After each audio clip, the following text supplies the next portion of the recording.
الله معكم أحبائي. آخر تطورات الحرب بين روسيا وأوكرانيا. في مساء 15 من أغسطس تتسع خريطة التغيرات الميدانية من دوبروبيليا إلى جنوب دونيتسك وزابوروجي وخاركيف، مع تقدمات روسية متزامنة على أكثر من محور. في دوبروبيليا لم يقتصر التطور على تحرك جديد للقوات الروسية، بل يتعلق أيضا بحجم المساحة التي باتت ضمن نطاق سيطرتهم أو نفوذهم داخل المدينة ومحيطها. فما هي نسبة السيطرة الروسية الآن؟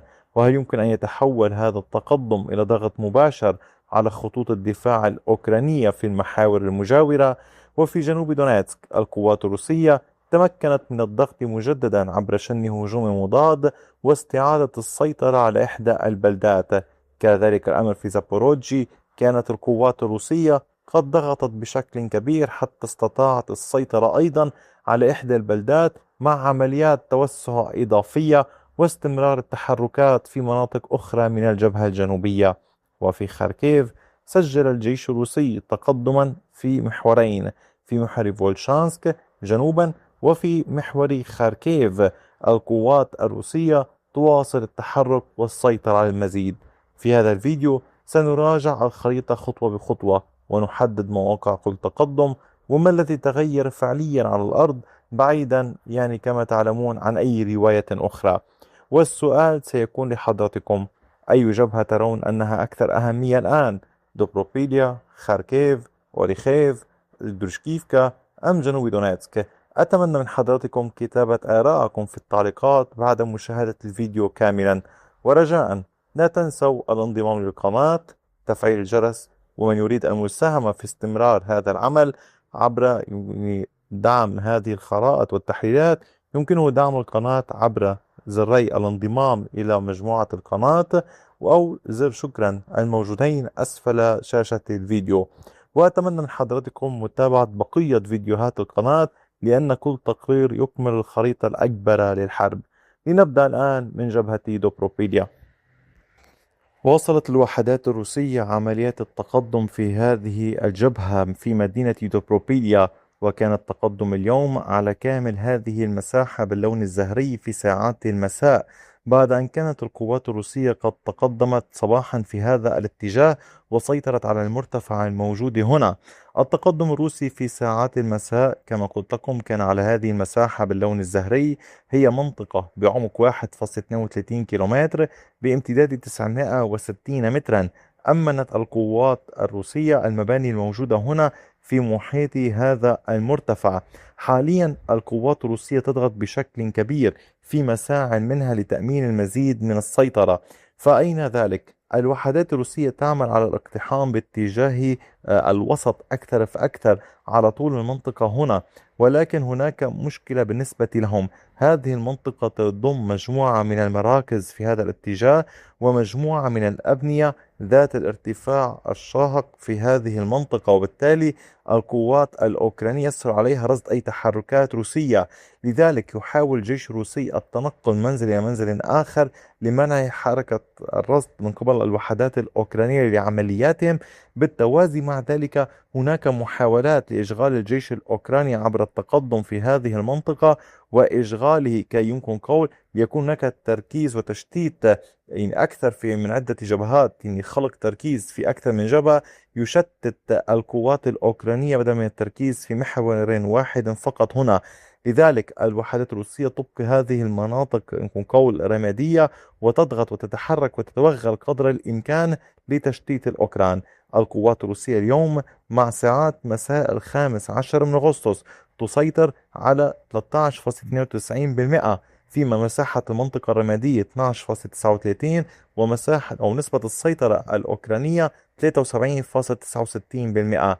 هذه هي نسبة سيطرة كل طرف على هذه المدينة. وكما تلاحظون وكما أشرت لكم في وقت سابق، المدينة ضيقة في هذا الاتجاه وتتسع أكثر في الجهة الجنوبية كما تشاهدون هنا وهنا. لذلك القوات الروسية تواصل التحرك، فلنرى كيف ينوون أكثر العمل في الميدان. أما على صعيد العمليات باتجاهات أخرى، فالروس تمكنوا من السيطرة على بلدتين، الأولى باتجاه جنوب دونيتسك تحركت القوات الروسية على كامل هذه المنطقة، وكما تلاحظون استردوا السيطرة على ألكسندروهاد.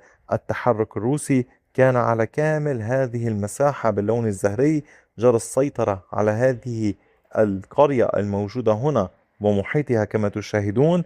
عمق التقدم بلغ 3 كيلومترات بعرض 1.87 كيلومتر. القوات الروسية تتحرك بقوة في هذه المنطقة وتحاول قدر الإمكان الضغط على الجيش الأوكراني وتحركاته الموجودة في فوزاسينكا، حيث تحاول إغلاق المنطقة الموجودة هنا عبر الاستعانة بالتحصينات الموجودة. أساسا هذه الأسلاك الشائكة كما تلاحظون جعل الوجود الأوكراني في هذه المنطقة والحركة الأوكرانية تحصل كانت في هذا الاتجاه أصعب عبر إغلاق المنطقة عليهم. كذلك تحاول القوات الروسية تنفيذ بعض الهجمات المضادة في المنطقة هنا، خاصة بعد الضغط الأوكراني الكبير. البعض سأل في التعليقات كيف حصل كل ذلك، كيف استطاع الأوكران السيطرة على هذه المنطقة. طبعا هو كان هجوما كبيرا، ولكن أعود لأقول لحضرتكم في الحروب الحديثة تتفادى الجيوش ليس فقط في هذه الحرب الإعلان عن عمليات كبيرة حتى لا يتم مقارنة النتائج بما جرى الإعلان عنه، وبالتالي كي لا تدخل في دوامة يمكن قول الضغط المعنوي وغيره. وبالتالي هذه عمليات تحصل ثم لاحقا حين يتحقق جزء أو كامل المهمة يتم الإعلان أنه جرى هجوم ناجح وكبير وحصل كل هذا.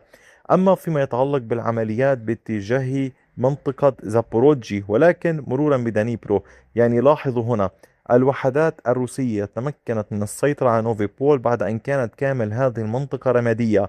التقدم الروسي هنا كان من جبهة دانيبرو، تقدموا على طول هذه المساحة ثم لاحقا عادوا إلى الحدود الإدارية لمقاطعة زابوروجي. نوفي بول تقع في مقاطعة زابوروجي.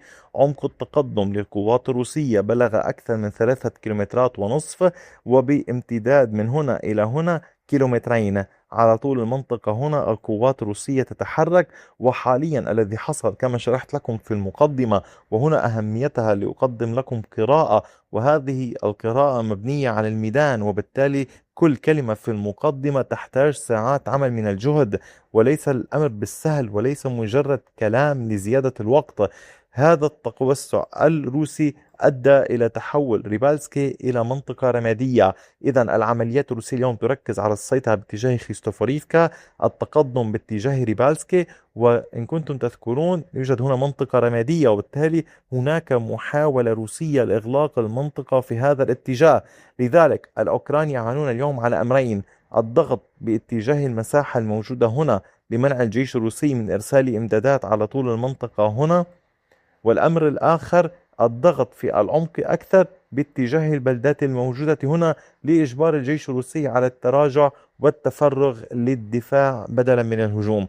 نحن اليوم عمليات لا تهدأ للطرفين. فيما يتعلق بالعمليات باتجاهات خاركيف، بداية مع التقدم المستمر في جبهة مدينة خاركيف، كما تلاحظون نتحدث دوما عن هذه المنطقة التي تقع على طول الطريق المؤدي إلى مدينة خاركيف. الوحدات الروسية وحدات الفرقة 18 نجحت بالسيطرة على هذه المساحة باللون الزهري. كما تلاحظون هذه المنطقة جرى تثبيت سيطرة روسية فيها. نتحدث هنا عن تقدم بلغ أكثر من 3 كيلومترات وبعرض يقارب 1.5 كيلومتر. الوحدات الروسية تواصل نشاطها في المنطقة.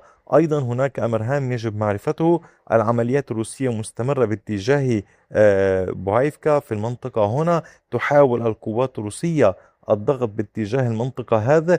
الأوكران كيف يحاولون التصدي؟ يقومون بعمليات بالمسيرات بشكل مكثف بالتزامن مع نشاط لقواتهم البرية المتمركزة في المنطقة هنا. وبالتالي نحن أمام معركة ليست بالسهلة. يوجد هنا تجمع بلدات، ويوجد هنا على طول منطقة من كوزاتشروبان تجمع بلدات وما بينهم مساحات مفتوحة. العمليات لا تزال مستمرة ونشطة.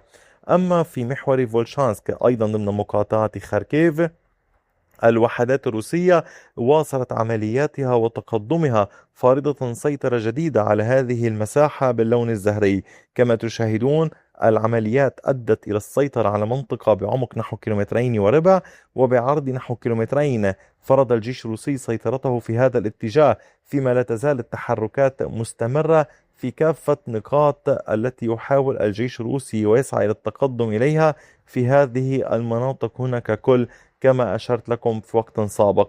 فيما يتعلق ربما بأسئلتكم المحتملة حول كوبيانسك، ليمن ودروشكيفكا وكراماتورسك وأوريخيف. في أوريخيف الهجمات الأوكرانية مستمرة. في اتجاهات دروشكيفكا الطرفين يهاجمان، هنا يهاجم الأوكران بقوة وهنا يهاجم الروس بقوة. فيما يتعلق بجبهة كراماتورسك، الوحدات الروسية هي صاحبة المبادرة في كامل هذه المنطقة. وفيما يتعلق بمدينة ليمن، الأوكران هم أصحاب العمليات الهجومية. وفيما يتعلق بمدينة كوبيانسك، الروس يحاولون توسيع السيطرة كما شاهدتم في الفيديو الذي عرضته لكم صباحا ومساء أمس. أحبائي، أعود أطلب من حضراتكم مشاهدة جميع الفيديوهات التي أقدمها، هي مسائل ستعطيكم فكرة أوضح حول ما يحصل في هذه الحرب. نشرت لكم فيديو ظهرا هام جدا.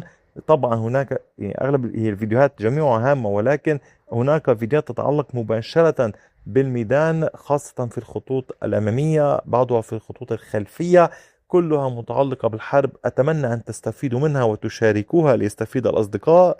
وشكرا لكم على دعمكم وعلى وقتكم الثمين، وإلى اللقاء بفيديو آخر.